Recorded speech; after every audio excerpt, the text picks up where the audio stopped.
Welcome to the day 3 of the 47th week of the 52-week Bible hearing plan. Let's listen to Ezra chapters 6 to 10. Nehemiah chapter 1. The words of Nehemiah son of Hakaliah. In the month of Kislev, in the 20th year, while I was in the citadel of Susa, Hanani, one of my brothers, came from Judah with some other men, and I questioned them about the Jewish remnant that survived the exile, and also about Jerusalem. They said to me, "Those who survived the exile and are back in the province are in great trouble and disgrace. The wall of Jerusalem is broken down, and its gates have been burned with fire." When I heard these things, I sat down and wept. For some days I mourned and fasted and prayed before the God of heaven. Then I said, "O Lord God of heaven, the great and awesome God who keeps his covenant of love with those who love him and obey his commands, let your ear be attentive and your eyes open to hear the prayer your servant is praying before you day and night for your servants, the people of Israel. I confess the sins we Israelites, including myself and my father's house, have committed against you. We have acted very wickedly toward you. We have not obeyed the commands, decrees, and laws you gave your servant Moses. Remember the instruction you gave your servant Moses, saying, 'If you are unfaithful, I will scatter you among the nations. But if you return to me and obey my commands, then even if your exiled people are at the farthest horizon, I will gather them from there and bring them to the place I have chosen as a dwelling for my name. They are your servants and your people, whom you redeemed by your great strength and your mighty hand. O Lord, let your ear be attentive to the prayer of this your servant, and to the prayer of your servants who delight in revering your name. Give your servant success today by granting him favor in the presence of this man.'" I was cupbearer to the king. Chapter 2. In the month of Nisan, in the 20th year of King Artaxerxes, when wine was brought for him, I took the wine and gave it to the king. I had not been sad in his presence before, so the king asked me, "Why does your face look so sad when you are not ill? This can be nothing but sadness of heart." I was very much afraid, but I said to the king, "May the king live forever.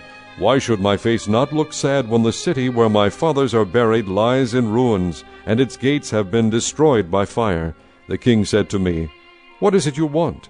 Then I prayed to the God of heaven, and I answered the king, "If it pleases the king, and if your servant has found favor in his sight, let him send me to the city in Judah where my fathers are buried, so that I can rebuild it."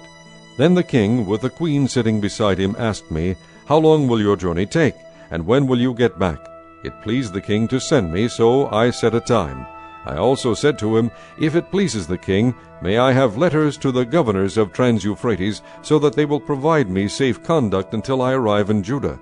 And may I have a letter to Asaph, keeper of the king's forest, so he will give me timber to make beams for the gates of the citadel by the temple, and for the city wall, and for the residence I will occupy?" And because the gracious hand of my God was upon me, the king granted my requests. So I went to the governors of Trans-Euphrates, and gave them the king's letters. The king had also sent army officers and cavalry with me. When Sanballat the Horonite and Tobiah the Ammonite official heard about this, they were very much disturbed that someone had come to promote the welfare of the Israelites. I went to Jerusalem, and after staying there 3 days, I set out during the night with a few men. I had not told anyone what my God had put in my heart to do for Jerusalem. There were no mounts with me except the one I was riding on. By night I went out through the valley gate toward the Jackal well and the Dung gate, examining the walls of Jerusalem, which had been broken down, and its gates, which had been destroyed by fire. Then I moved on toward the Fountain gate and the King's pool, but there was not enough room for my mount to get through, so I went up the valley by night, examining the wall. Finally I turned back and re-entered through the valley gate. The officials did not know where I had gone, or what I was doing, because as yet I had said nothing to the Jews or the priests or nobles or officials or any others who would be doing the work. Then I said to them, "You see the trouble we are in? Jerusalem lies in ruins, and its gates have been burned with fire. Come, let us rebuild the wall of Jerusalem, and we will no longer be in disgrace." I also told them about the gracious hand of my God upon me, and what the king had said to me. They replied, "Let us start rebuilding." So they began this good work. But when Sanballat the Horonite, Tobiah the Ammonite official, and Geshem the Arab heard about it, they mocked and ridiculed us. "What is this you are doing?" they asked. "Are you rebelling against the king?" I answered them by saying, "The God of heaven will give us success. We his servants will start rebuilding, but as for you, you have no share in Jerusalem, or any claim or historic right to it. Chapter 3. Eliashib the high priest and his fellow priests went to work and rebuilt the sheep gate. They dedicated it and set its doors in place, building as far as the Tower of the 100, which they dedicated, and as far as the Tower of Hananel. The men of Jericho built the adjoining section, and Zaccur son of Imri built next to them. The fish gate was rebuilt by the sons of Hassenaah. They laid its beams and put its doors and bolts and bars in place. Meremoth son of Uriah, the son of Hakkoz, repaired the next section. Next to him Meshullam son of Berechiah, the son of Meshezabel, made repairs, and next to him Zadok son of Baanah also made repairs. The next section was repaired by the men of Tekoa, but their nobles would not put their shoulders to the work under their supervisors. The Jeshanah gate was repaired by Joiada son of Peseah and Meshullam son of Besodeiah.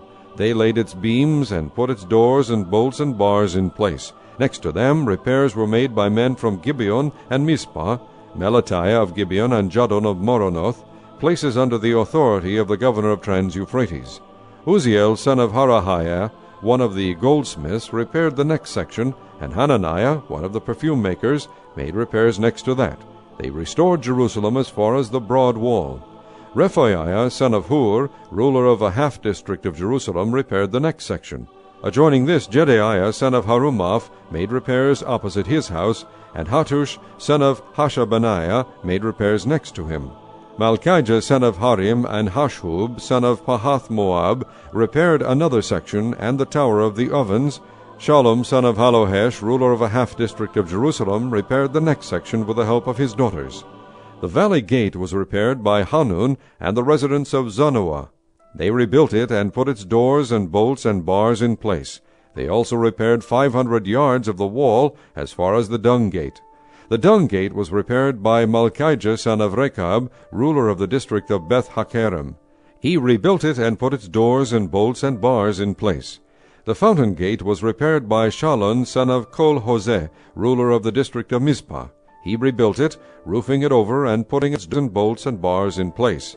He also repaired the wall of the pool of Siloam by the king's garden, as far as the steps going down from the city of David.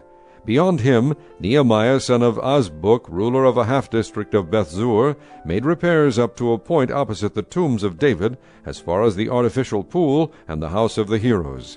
Next to him, the repairs were made by the Levites under Rehum son of Bani.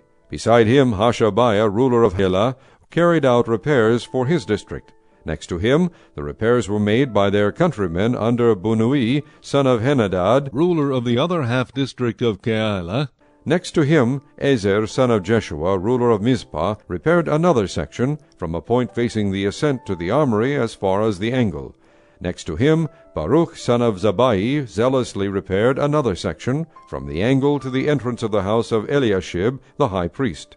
Next to him, Meremoth, son of Uriah, the son of Hakkoz, repaired another section, from the entrance of Eliashib's house to the end of it. The repairs next to him were made by the priests from the surrounding region.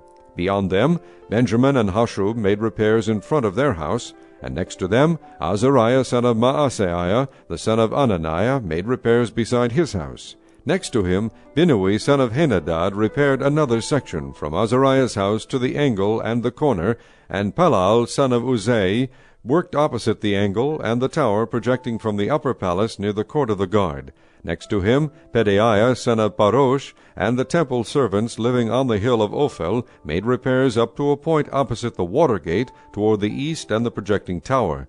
Next to them, the men of Tekoa repaired another section from the great projecting tower to the wall of Ophel.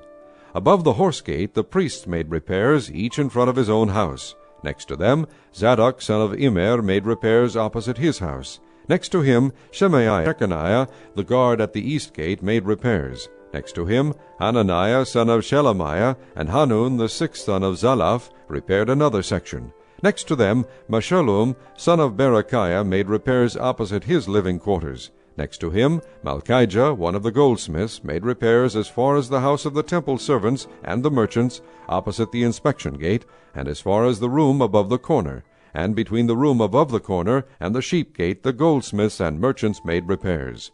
Chapter 4. When Sanballat heard that we were rebuilding the wall, he became angry and was greatly incensed. He ridiculed the Jews, and in the presence of his associates and the army of Samaria he said, "What are those feeble Jews doing? Will they restore their wall? Will they offer sacrifices? Will they finish in a day? Can they bring the stones back to life from those heaps of rubble burned as they are?" Tobiah the Ammonite, who was at his side, said, "What they are building, if even a fox climbed up on it, he would break down their wall of stones. Hear us, O our God, for we are despised. Turn their insults back on their own heads. Give them over as plunder in a land of captivity. Do not cover up their guilt or blot out their sins from your sight, for they have thrown insults in the face of the builders." So we rebuilt the wall till all of it reached half its height, for the people worked with all their heart. But when Sanballat, Tobiah, the Arabs, the Ammonites, and the men of Ashdod heard that the repairs to Jerusalem's walls had gone ahead, and that the gaps were being closed, they were very angry. They all plotted together to come and fight against Jerusalem and stir up trouble against it. But we prayed to our God and posted a guard day and night to meet this threat. Meanwhile, the people in Judah said, "The strength of the laborers is giving out, and there is so much rubble that we cannot rebuild the wall." Also our enemies said, "Before they know it or see us, we will be right there among them, and will kill them and put to the work." Then the Jews who lived near them came and told us 10 times over, "Wherever you turn, they will attack us." Therefore I stationed some of the people behind the lowest points of the wall at the exposed places, posting them by families, with their swords, spears, and bows. After I looked things over, I stood up and said to the nobles, the officials, and the rest of the people, "Don't be afraid of them. Remember the Lord, who is great and awesome, and fight for your brothers, your sons and your daughters, your wives and your homes." When our enemies heard that we were aware of their plot, and that God had frustrated it, we all returned to the wall, each to his own work. From that day on, half of my men did the work, while the other half were equipped with spears, shields, bows, and armor. The officers posted themselves behind all the people of Judah who were building the wall. Those who carried materials did their work with one hand and held a weapon in the other, and each of the builders wore his sword at his side as he worked. But the man who sounded the trumpet stayed with me. Then I said to the nobles, the officials, and the rest of the people, "The work is extensive and spread out, and we are widely separated from each other along the wall. Wherever you hear the sound of the trumpet, join us there. Our God will fight for us." So we continued the work with half the men holding spears from the first light of dawn till the stars came out. At that time I also said to the people, "Have every man and his helper stay inside Jerusalem at night, so they can serve us as guards by night and workmen by day." Neither I nor my brothers nor my men nor the guards with me took off our clothes. Each had his weapon, even when he went for water.